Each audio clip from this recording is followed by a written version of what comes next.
As the circus of the 2016 presidential election grinds on, Hillary Clinton has posited herself as the candidate of the people. But not many candidates of the people have vacation homes in the Hamptons that cost $200,000 per month, or hang out with the world's billionaires. You know, it's hard to know who she really is. While once being a proponent of Donald Trump-type positions like building a wall at the Mexican border, supporting torture, and opposing same-sex marriage until 2013, today, Hillary Clinton presents herself as the anti-Trump, anti-Republican candidate. There's been a lot of outrage about the impression that the establishment has already anointed her as the Democratic nominee and has carved out her path to the presidency. But like in 2008, her guaranteed seat on the throne is being derailed by the unpredictable moods of the masses and millions of young progressive voters. She continues to play her shape-shifting game, morphing her positions to try to capture the support from her opponent. But the real Hillary is still inside. In fact, every layer of Hillary's career shows why. Far from being a candidate of the people, she's the top pick by corporations to do the real job of any U.S. president, be the CEO of the empire. And they're working hard to keep her on that path to the throne. Having been party insiders for decades, the Clintons have manipulated D.C. reporters, mastered the media spin, and have a well-oiled PR machine at their beck and call.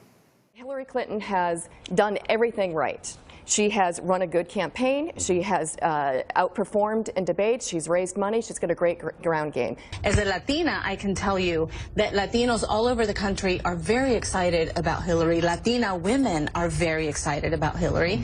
Knew from the beginning that when the conversation turned to foreign policy that this was going to be when Hillary Clinton really shined.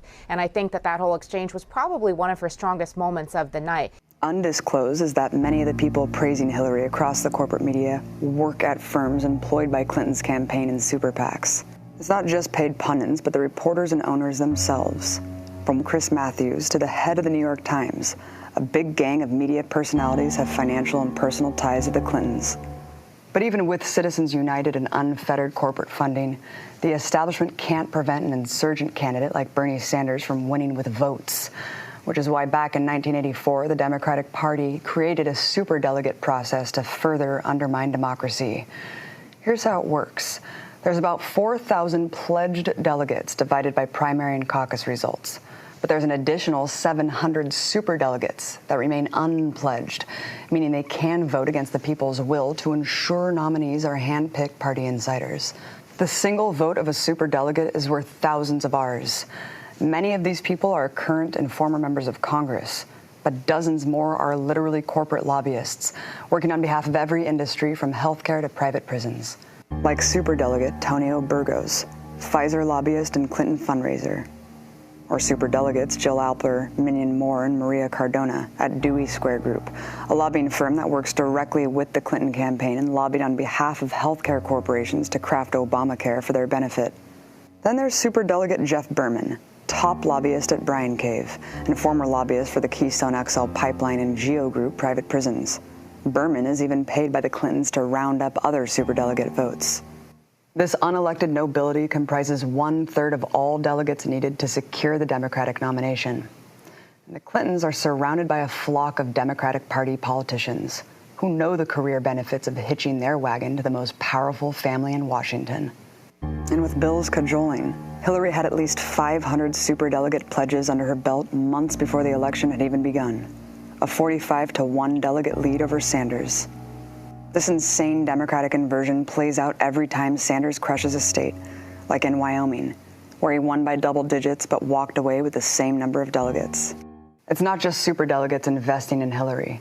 Every arm of the corporatocracy has been hedging their bets on her for almost 2 decades. Alongside media conglomerates Cablevision and Time Warner, 5 of Hillary's top 10 political donors since 1999 have been some of the most powerful banks: Citigroup, Goldman Sachs, JP Morgan Chase, Morgan Stanley, and Lehman Brothers. But those numbers pale in comparison to how much Wall Street firms have graciously donated to Hillary's super PAC, to the tune of $15 million. Beyond banks, every industry has been buying into another Clinton presidency. Lobbying groups for private prison giants GEO Group and Corrections Corporation of America are bundling dollars to the Ready for Hillary PAC. Hillary's also been given more money from Big Pharma than any other candidate and received over a third of total contributions given out by pharmaceutical giants. The defense industry thinks she's good for business too. Defense contractor employees have given her more cash than any other candidate. Fossil fuel lobbyists are also working hard to elect Hillary. Her 2016 campaign received more than $4.5 million from lobbyists, bundlers, and donors connected to the world's biggest polluters. Their investment will pay off tenfold. Hillary has been at the forefront of promoting fracking, a dangerous and destructive method of natural gas extraction. And she's much more than just a supporter of fracking. She personally created a bureau at the State Department focused on spreading it around the world, with one of her major sponsors, Chevron. The Clintons sell their friendship through other avenues, such as huge honorariums for speaking fees. Much like George W. Bush's motivational speaking tour, Bill and Hillary are quick to exploit themselves for corporate loot. But they don't come cheap. Averaging $211,000 a pop, Bill and Hillary made more than $153 million in paid speeches to elite think tanks and closed-door boardrooms since 2001. In 2013, the year after leaving the State Department, Hillary made $3 million giving just 12 speeches to Wall Street banks and financial institutions. This calculates to her earning $5,000 per minute. Seems like good, honest work to me. Demands to release the speech transcripts have been laughed off by Hillary. But we don't really need to see the transcripts because we already know what's in them. Her praising banks and committing to their prosperity. Although Hillary has recently tried to appear critical of Wall Street to pander to Sanders' immense support, her fat cat banker donors aren't worried in the slightest, saying her talking points about inequality are, quote, just politics. But how did Hillary Clinton become such a political force that the empire's biggest powerhouses and establishment elites flocked to her with money and support? Hillary was born in 1947 to a wealthy textile wholesaler who unsuccessfully ran for public office. She has two brothers, one a failed businessman, the other a failed politician. Both have their own history of public scandals. Hillary's first political work was campaigning for the Donald Trump of the 60s, far-right Republican Barry Goldwater. Hillary maintains that she was proud to be a Goldwater girl and writes off her support for the offensive character as just youthful ignorance. But the timing tells a different story. This was in 1964, when the Civil Rights Act was passed, after the Freedom Rides, after MLK's I Have a Dream speech at the historic March on Washington. Goldwater's campaign was an open reaction to that. Later, Hillary became president of the Young Republicans Club at her elite university. She says she later transformed, which is a common thing for Hillary, but her conservative past is more tied to her rise than she wants you to know. The Clintons' climb to prominence had everything to do with the political climate in the country. During the Civil Rights period, the Republican Party emerged as the new choice for racist whites. Reagan's sweeping victories in the South, ushering in 12 years of Republican administrations, put the Democratic Party in a panic. A younger movement within the party formed to win back the Southern vote, known as the New Democrats. And it did so through a conservative shift, canceling out hallmark Great Society economic policies and appealing to anti-black attitudes by distancing themselves from prominent black Democrats, targeting mythical welfare queens, and pushing so-called criminal reforms that targeted African Americans. They're a new generation of Democrats, Bill Clinton and Al Gore, and they don't think the way the old Democratic Party did. They've called for an end to welfare as we know it, so welfare can be a second chance, not a way of life. They've sent a strong signal to criminals by supporting the death penalty. Bill swept the Southern white vote on his ending welfare as we know it and tough on crime coded racism. We're making some progress. Much of it is related to the initiative called community policing, because we have finally gotten more police officers on the street. That was one of the goals that the president had when he pushed the crime bill that was passed in 1994. They are not just gangs of kids anymore. They are often the kinds of kids that are called super predators. No conscience, no empathy. We can talk about why they ended up that way, but first we have to bring them to heel. Hillary Clinton tries to rationalize her support for these measures today as having unintended consequences, but they were precisely designed to target African Americans. At the helm of a right turn for the party, politicians flocked to the Clintons, which brought a new era of Democratic Party politics, adapting to the changing needs of empire. Neoliberalism was enacted through NAFTA, decimating American jobs and economies abroad. Massive deregulation of Wall Street and the repeal of the Glass-Steagall Act set the stage for an economic crisis. Clinton's crime bill exploded our shameful era of mass incarceration. When the Clintons left the White House in 1999, their rise to political powerhouses was really just the beginning, despite Bill's numerous sexual harassment cases. With a plan to put Hillary in the Oval Office next, they moved to their new home state of New York, where Hillary became a senator the following year. While wealthy, the Clintons had nowhere near the money they have today. On their 1999 tax returns, they made less than $500,000.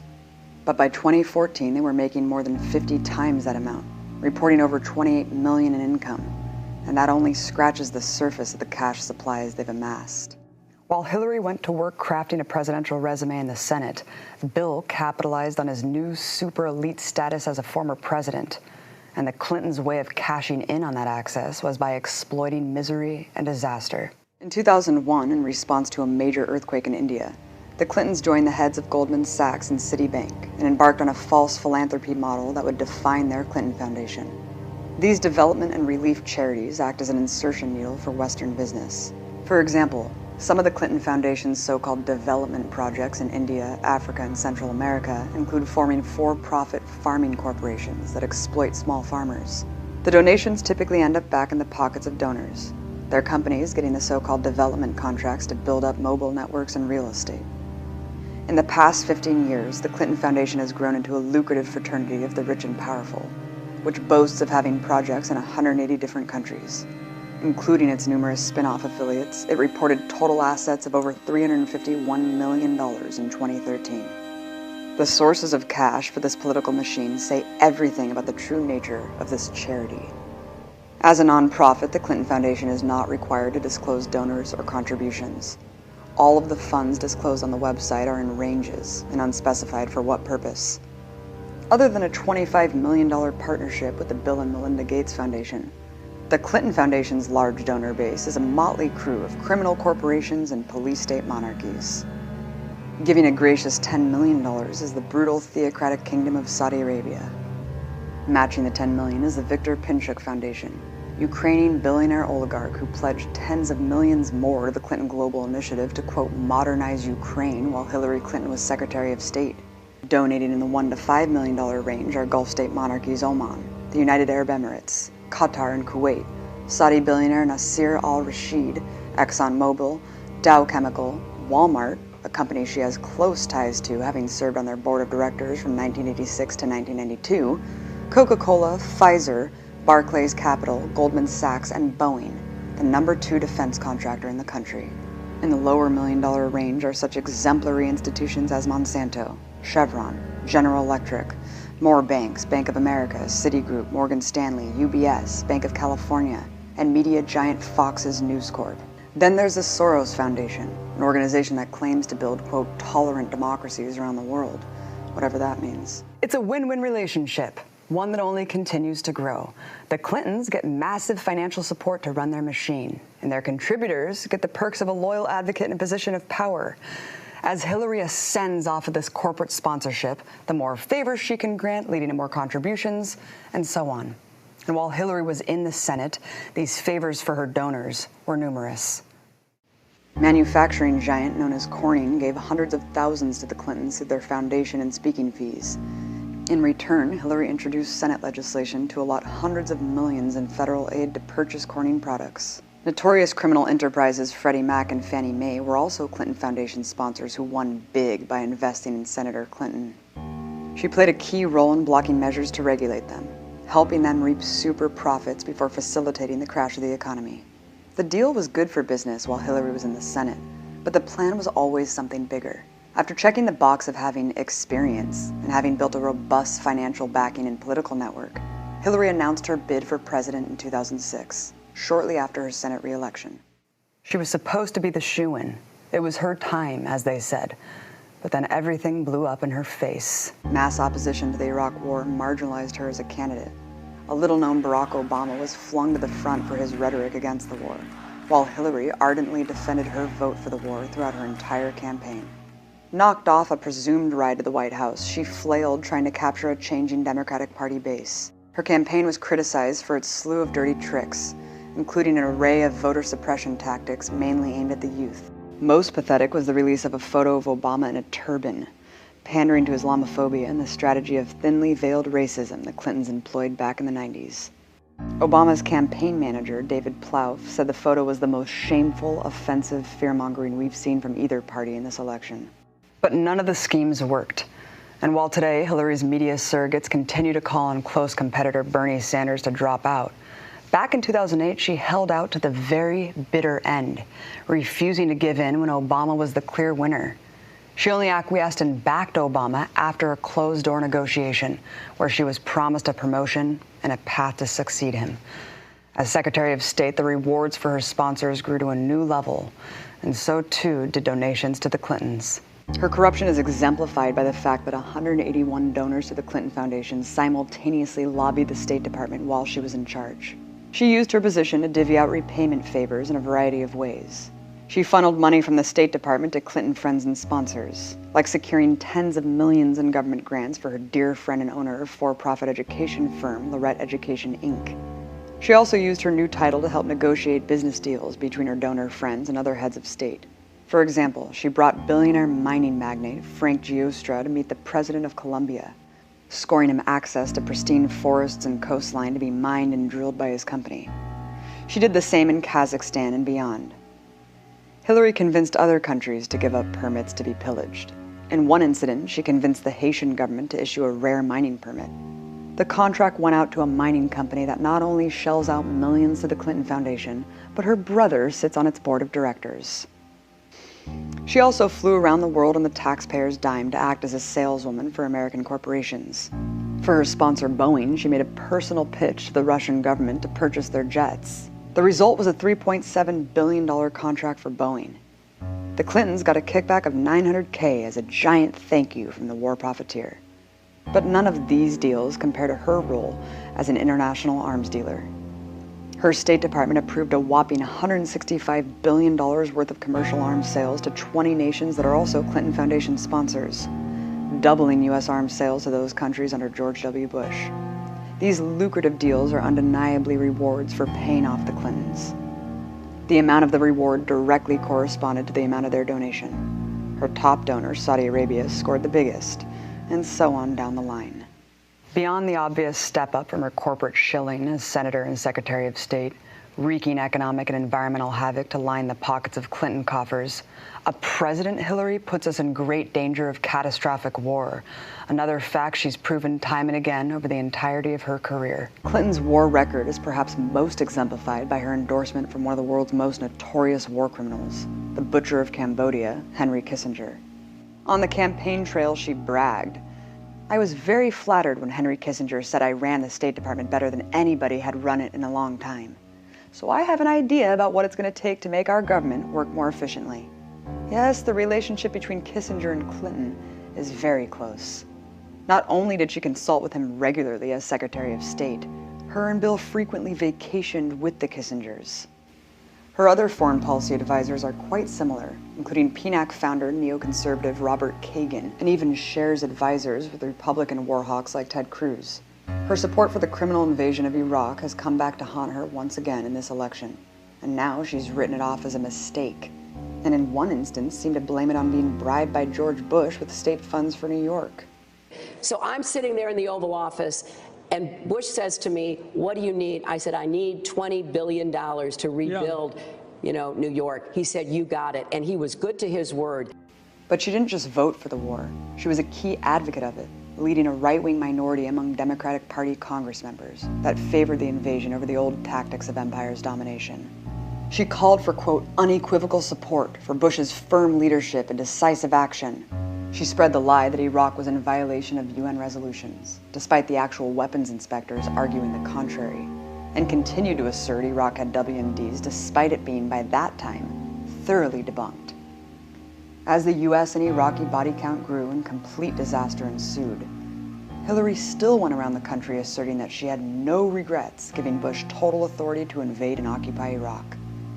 In 2007, she voted to give Bush the same authority again, with a blank check to attack Iran by trying to label their military a terrorist organization, a move rejected even by pro-war Democrats. Today, Joe Lieberman, who authored the Iraq resolution, has authored another resolution, and it is essentially a fig leaf to let George Bush go to war with Iran. And I want to congratulate Biden for voting against it, Dodd for voting against it, and I'm ashamed of you, Hillary, for voting for it. You're not going to get another shot at this, because what's happened, if this war ensues, we invade, and they're looking for an excuse to do it. And Obama was not even there to vote. Senator Clinton, I want to give you a chance to respond.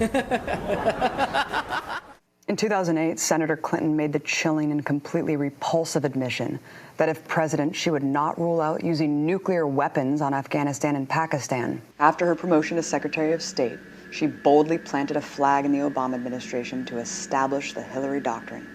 According to The Nation, 24 current and former administration officials, foreign diplomats, friends, and outside analysts described Mrs. Clinton as almost always the advocate of the most aggressive actions considered by Mr. Obama's national security team. Of course, she joined Obama in creating and leading terrible affronts to human life and rights, like the murderous drone campaign in Pakistan, Yemen, and Somalia. The program's mass civilian casualties, she says, she takes with a grain of salt.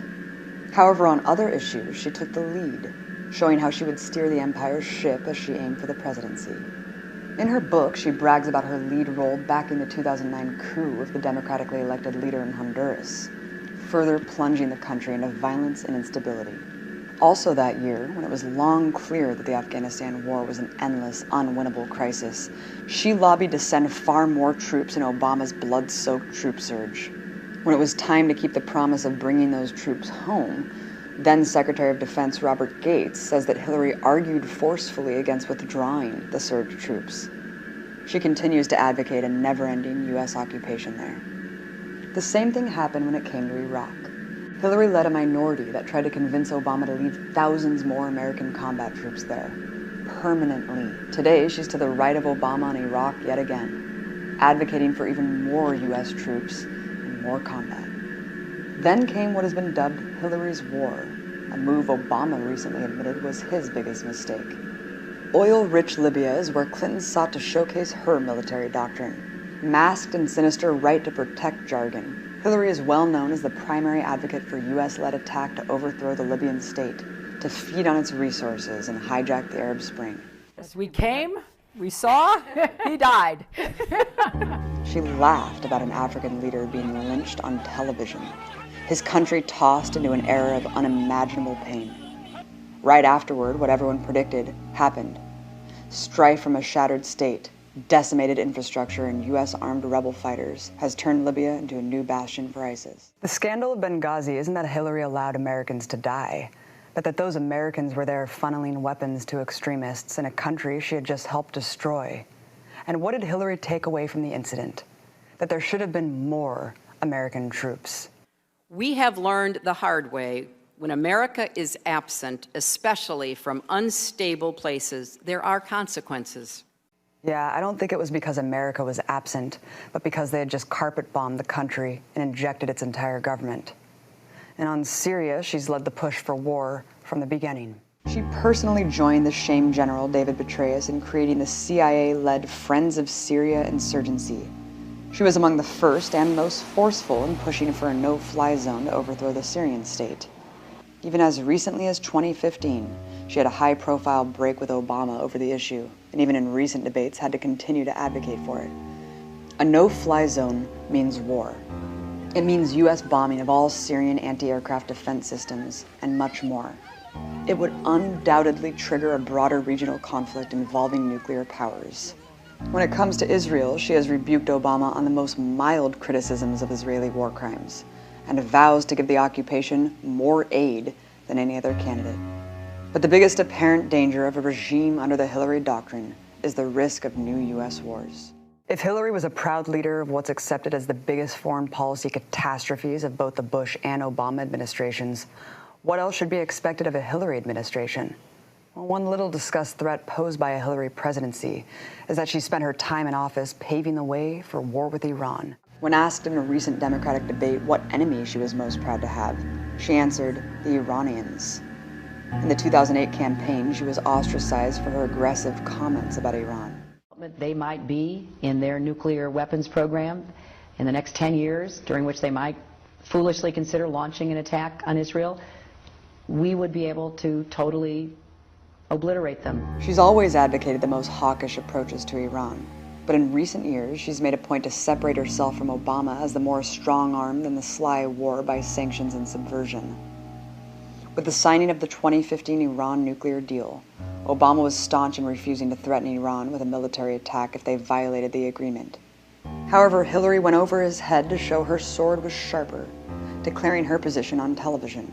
We will not hesitate to take military action if Iran attempts to obtain a nuclear weapon. Given her proud support for a war of aggression for non-existent WMDs in Iraq, no one should trust her standards. Nobody doubts that a U.S. war with Iran would likely be catastrophic and wider-reaching than the Iraq War. This great danger facing the lives of countless people around the world should never be understated. But it's not just Iran. In every part of the world, from Latin America to Asia, Hillary Clinton has made clear that she will choose the path of death and destruction every time, no matter the consequences. We know they're going to use fear of the Republican nominee to pressure everyone into supporting her. They don't want us to know that we can and we should fight both sides.